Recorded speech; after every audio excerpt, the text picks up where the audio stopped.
Hello, everyone, and welcome back to our second day talking about center of mass of a one-dimensional object. Yesterday, we focused on understanding what center of mass was and deriving the formulas for center of mass as an integral. Today, we are going to practice using the formulas that we derived yesterday to calculate center of mass for a couple of different objects. So two exercises. First exercise, suppose that we have an object which is 10 centimeters long, and someone decides I'm going to let x equals 0 represent the object's center. So if the object is 10 centimeters long and 0 is in the center, then the positions must be stretching from 5 on the right side to -5 on the left side, because that's 10 centimeters between +5 and -5, with 0 here in the middle. Now, if you define your positions this way, then someone has measured the density of the object, and the density can be described by the following function. The density is given by rho of x equals x squared plus 1. So let us see if we can find the mass of the object and the center of mass of the object, given this information about its density. Now we recall that the mass of the object could be calculated using the following formula. It's the integral from the smallest x value for your object, in our case -5, to the uppermost x value of your object, in our case 5, of your density function, density times length, rho of x times dx. And in this particular problem, our rho of x formula is given by x squared plus 1. Now, I am detecting something pretty interesting in terms of these limits of integration. I am detecting that these limits are opposites. So I'm asking myself, is there any symmetry involved here? Unfortunately, there is some symmetry. There is even symmetry going on in this function, which is a little bit useful, because even symmetry says that this is 2 copies of the integral from 0 to 5.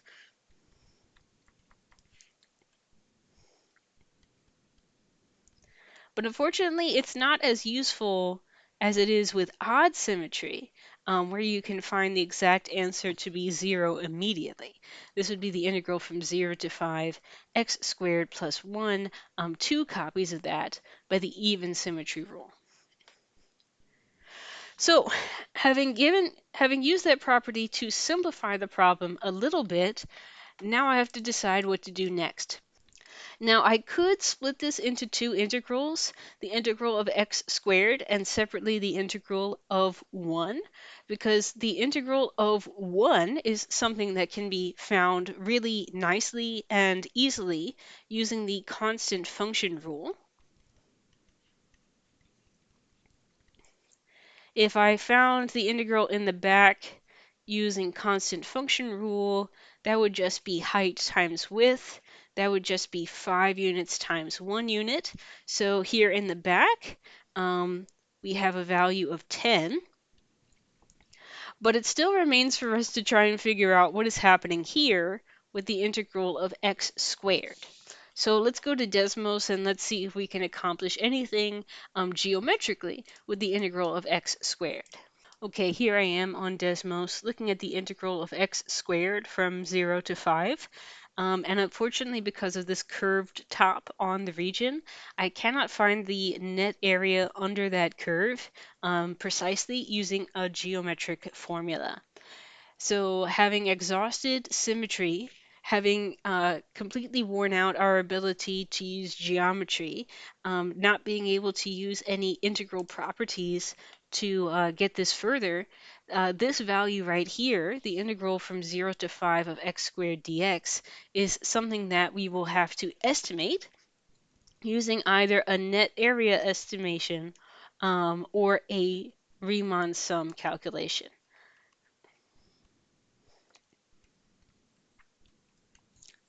So let's do the a Riemann sum estimate of this value off to the side.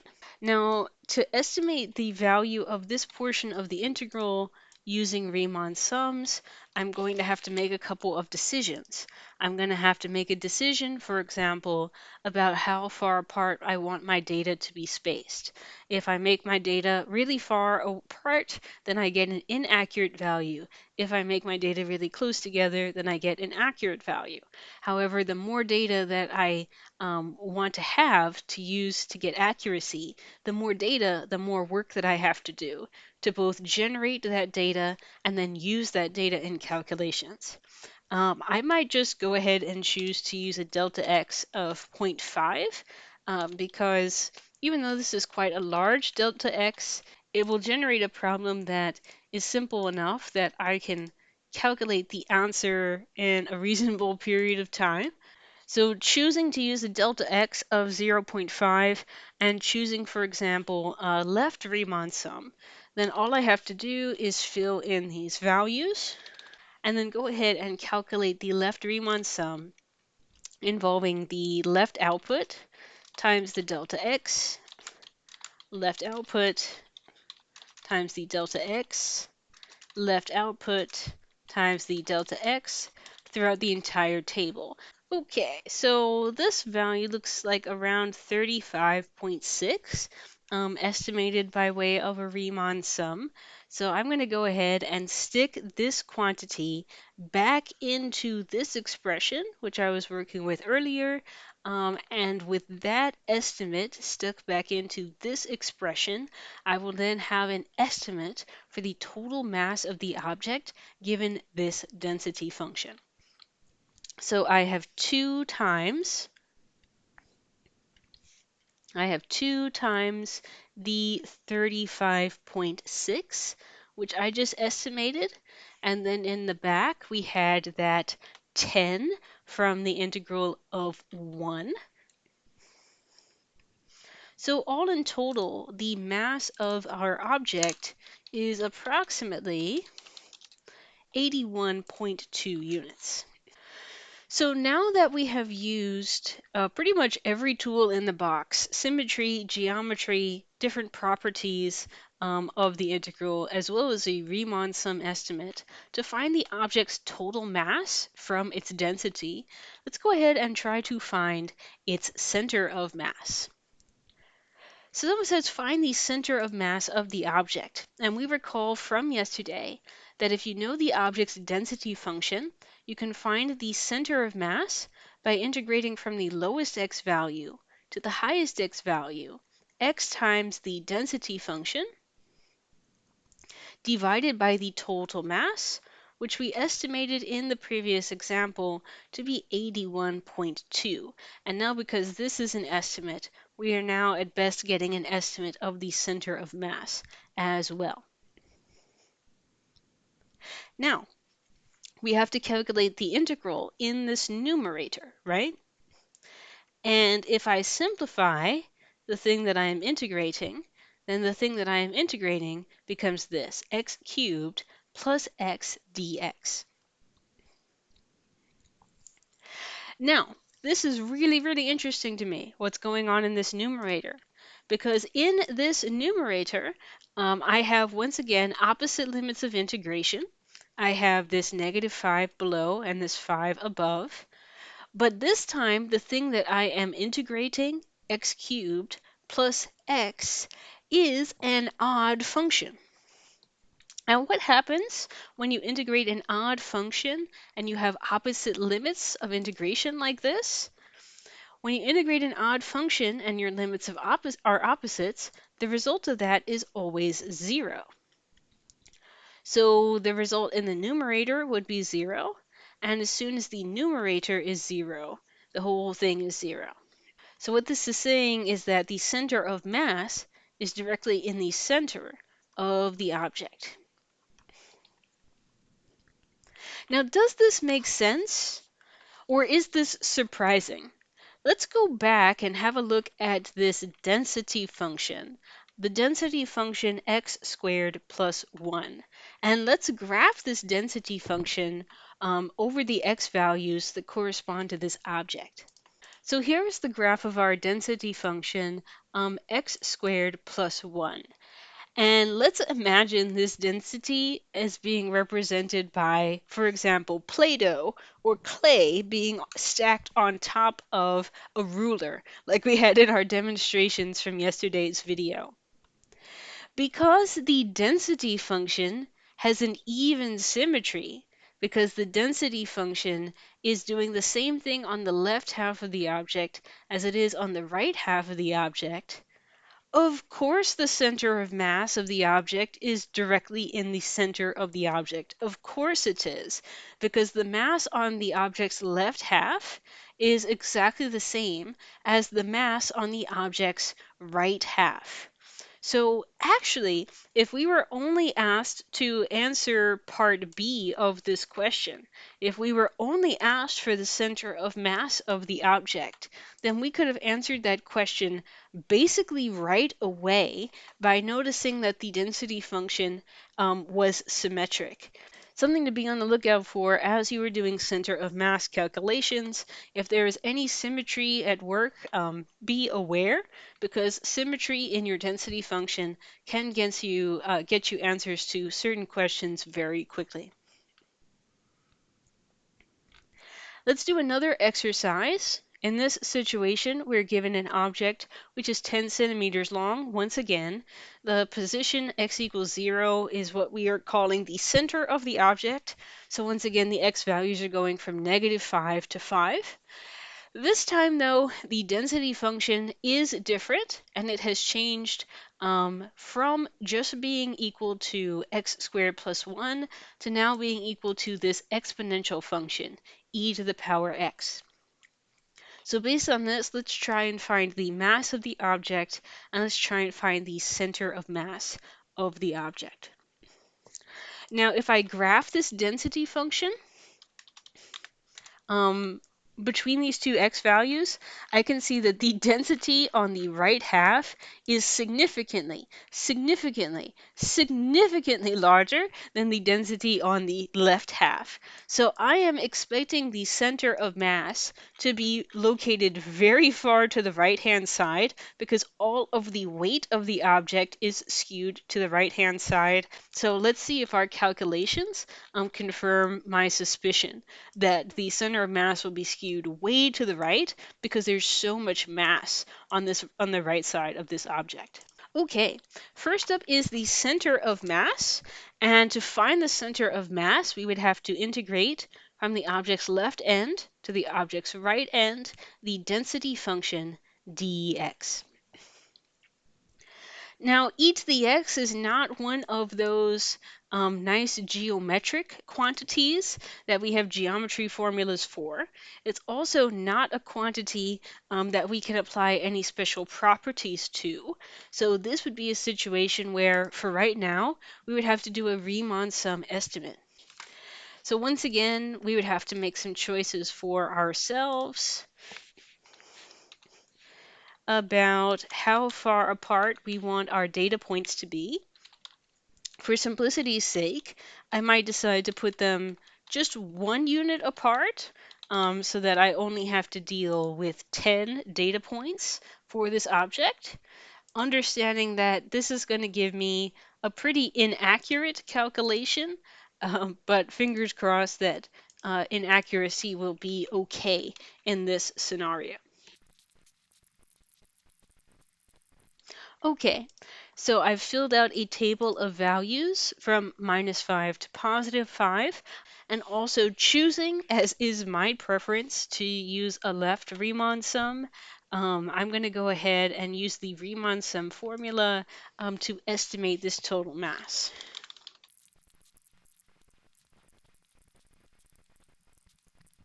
Okay, so here is my left Riemann sum expression using these left-hand outputs of the function that I am integrating, and then using my delta x being 1 unit.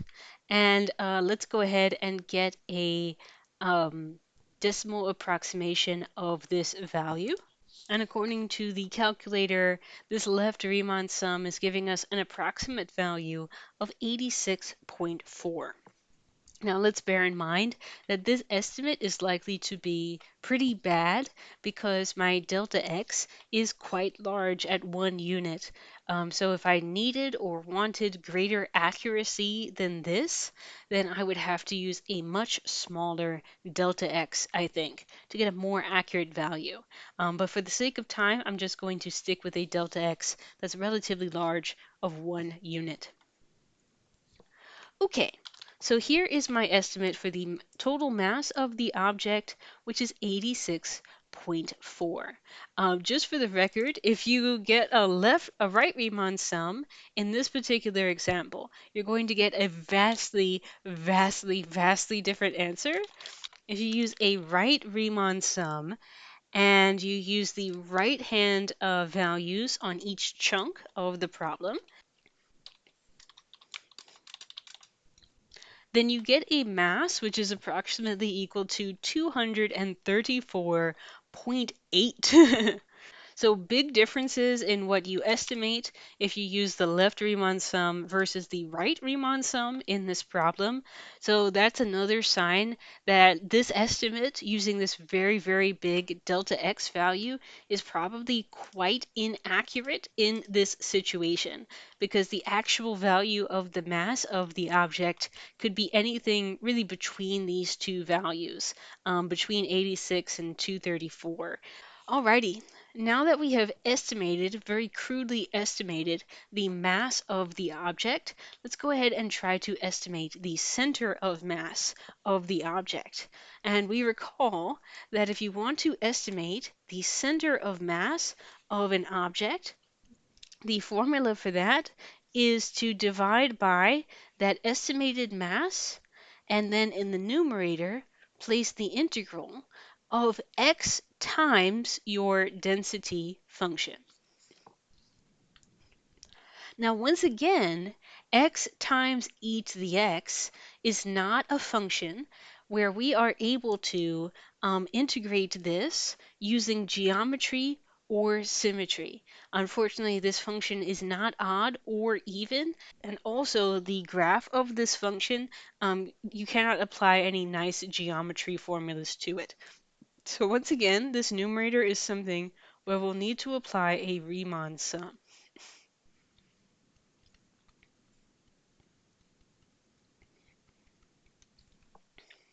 So let's go ahead and do that. And let's once again set up a table of values for the integral in the numerator of this expression here. This time what we're integrating is not e to the x, but x times e to the x. So our output values in the table have changed a little bit to incorporate that extra factor of x, representing the position of your various weights.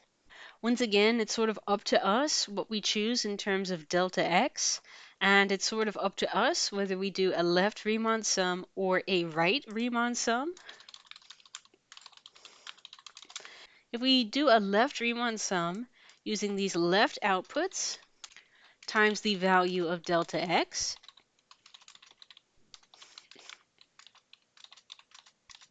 let's go ahead and see what that would become. If we use the left Riemann sum, this is apparently in the ballpark of 295.3. And if we used a right Riemann sum and use the right hand output values in the table instead of the left values, let's see what that becomes. That's 1037.4. So let us compare what the center of mass becomes in the left Riemann sum case and in the right Riemann sum case. In the left Riemann sum case, we found that our numerator was approximately 295.3.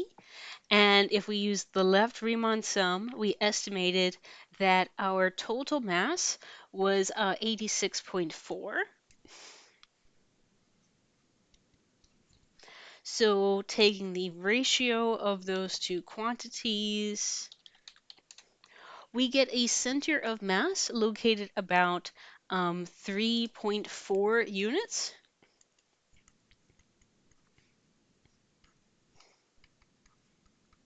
to the right of the center. So as we predicted, looking on Desmos, the center of mass of this object is going to be skewed far, far to the right to reflect the fact that the density on the right side of this object is so much bigger than the density on the left side of this object.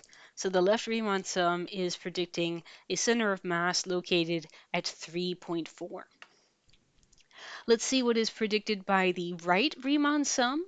In the right Riemann sum approach, we got a numerator of 1037.4.